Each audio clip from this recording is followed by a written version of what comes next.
Este é então já um tema em destaque, agora com o professor Francisco Proença Garcia, que está na nossa companhia nesta edição do Não às 6. Professor, muito bom dia, obrigada por estar connosco. O que é que destacaria deste primeiro ano do segundo mandato de Donald Trump? Conseguiu até alguns avanços naquilo que diz respeito à diplomacia internacional ou foram recuos? Bom, aquela longa cronologia que acabou de nos mostrar das intervenções do Donald Trump no espaço de um ano, parece que foi numa década, pelo menos, ou 2 décadas, foi uma eternidade. O conjunto de alterações que ele introduz no sistema leva-nos a pensar que temos uma nova forma de legitimidade e que o direito internacional a que nós fomos habituados, da ordem que ainda subsiste tenuamente, era essa a lei e a regulamentação que está a desaparecer, e ele criou a legitimidade pelo exercício. O fato consumado ele faz e depois logo se vê. Mas veja, começa com as tarifas, nos amedrontar a todos com as tarifas. Bom, com os chineses recuou, com os russos andamos há um ano a tentar resolver o conflito que ele disse que resolvia num dia, de maneira que, face à força, ele recua, que é uma posição que eu penso que a União Europeia tem que aprender. Agora, no caso da Groenlândia, ou lhe mostramos que temos força, que somos determinados a ver se ele recua, vamos ver se temos sucesso. Veja, a intervenção na Venezuela, já este ano, é tal legitimidade por exercício. Não posso, mas eu faço, vou buscar. Agora comanda a Venezuela em regime de telecomando a partir de Washington. Foi ao Médio Oriente, bem, pelo menos em Gaza, depois daquilo já estar terraplanado com os bombardeamentos, estamos no final da primeira transição para a segunda fase, há ali alguma esperança. A sua intervenção foi interessante. Foi ao Irão. O que é que fez no Irão? Bom, segundo ele, atacou as instalações nucleares, atacou as instalações de desenvolvimento das capacidades nucleares, mas apenas retardando o processo, porque não os destruiu, retarda o processo. Agora ameaçou que intervinha outra vez no Irão. Bom, ele procura ser Mas se ameaçou, o Irão deve estar atento, porque já sabemos que uma das características de Donald Trump é a imprevisibilidade. Pelo menos foi isso que conseguimos concluir. Faz aquilo que diz. Exatamente. Mesmo com várias vozes na Casa Branca e vozes ativas, porquê é que o faz, então? A voz é a dele. Porque ele só acredita nele. Como ele disse, então o que é que o limitou? Ele autolimitou-se, disse ele, que fui eu que convenci-me que afinal não é necessário. Eu penso que não terá sido isso. Penso que ele não terá tido a capacidade militar disponível ainda para poder fazer essa intervenção militar. Não tem lá os porta-aviões. Poderá vir a acontecer, mas também poderá ter negociado com a Turquia, com a Arábia Saudita, com os parceiros locais, porque aquilo pode estabilizar a região e até levar ao desmembrado do Irão. De maneira que poderá ter acedido, porque lá está, porque são parceiros que são fortes.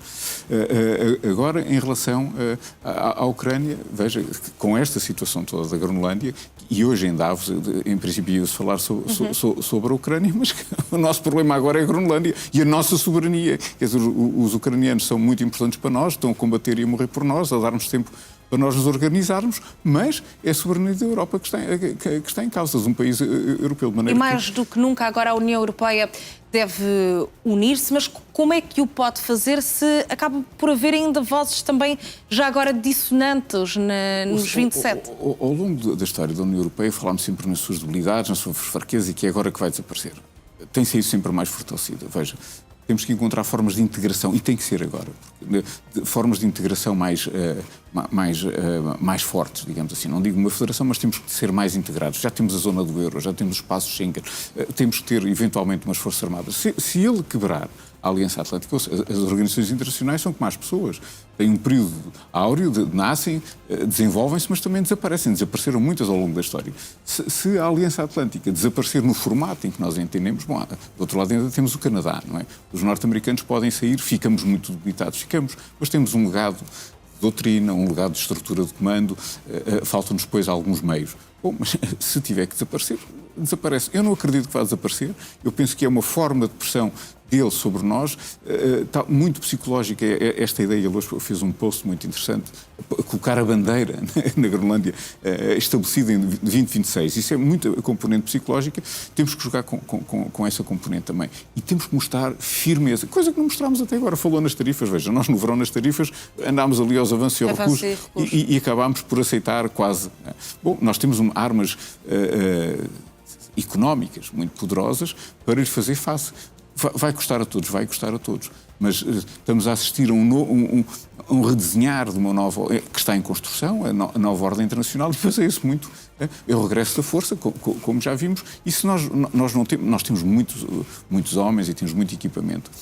E temos dois países no continente europeu que têm armamento nuclear, de maneira que não somos autónomos ainda, mas se tivermos que ser, temos que ser. Temos que ganhar essa maturidade à pressa e às vezes as situações de crise fazem-nos crescer. E já agora, é a França e a Alemanha que vão ter um papel crucial nesse aspecto? E eu juntava aí talvez a Polónia, porque a Polónia, veja, a grande ameaça à Europa fisicamente neste momento é a linha com a Rússia. E aqueles que estão mais armados e mais impacientes, os Estados do Báltico têm o problema, mas são muito pequenos, não têm profundidade estratégica nem dimensão estratégica, tem que ser a Polónia. De maneira que devemos contar com a Polónia como um grande exército, devemos contar com os ucranianos como um grande exército europeu, ainda não fazendo parte da União Europeia. Mas nós temos que fazer face a essa ameaça da nossa soberania, dos nossos princípios e afirmar os nossos princípios face à Rússia. Mas também temos que o fazer face a um aliado, porque de repente temos o adversário interno. Mas ainda é aliado ou não, professor? Bem, ainda não saiu da aliança. O que é que podemos dizer depois deste ano? Porque vemos que Donald Trump quer fazer um pouco de tudo e em vários pontos estratégicos do mapa global, mas sobretudo com a intenção de chegar mais perto da Ásia, aquela relação Ásia-Pacífico. E em que posição é que então também fica a Europa? Vamos lá ver. O Indo-Pacífico não foi ele que o anunciou, foi em 2010 o Obama. Já vamos com 16 anos disso. Nós de repente acordámos porque isto de facto é uma catadupa de eventos. Mas o Donald Trump tem aqui é como as relações internacionais são muito mais relações humanas. Agora estamos numa dificuldade da nossa relação, mas a aliança ainda não acabou. Eles continuam, para Portugal é vital a aliança, mas a aliança ainda não acabou. Estamos com desavenças, mas também se encontra o diálogo, como os casais encontram o diálogo, a organização é fundamentalmente que é uma organização política com instrumento militar. Mas há um impasse agora neste momento, devido às oscilações de opiniões. Está bem, mas as opiniões têm que ser dirimidas no diálogo. Como os casais resolvem os seus problemas, ou então separam-se, mas há um espaço de diálogo muito importante dentro da aliança. E é o abrigo do artigo 4º, que ainda ninguém o invocou. Quer dizer, invocámos quando foi da barreira dos drones, como fosse possível eu criar uma barreira para os drones, mas pronto, invocámos, os polacos pediram ao abrigo do artigo 4º, que é aquilo que nos leva à consulta, ao diálogo dentro dos parceiros. Então nós agora devemos invocar também o artigo 4º para poder dialogar.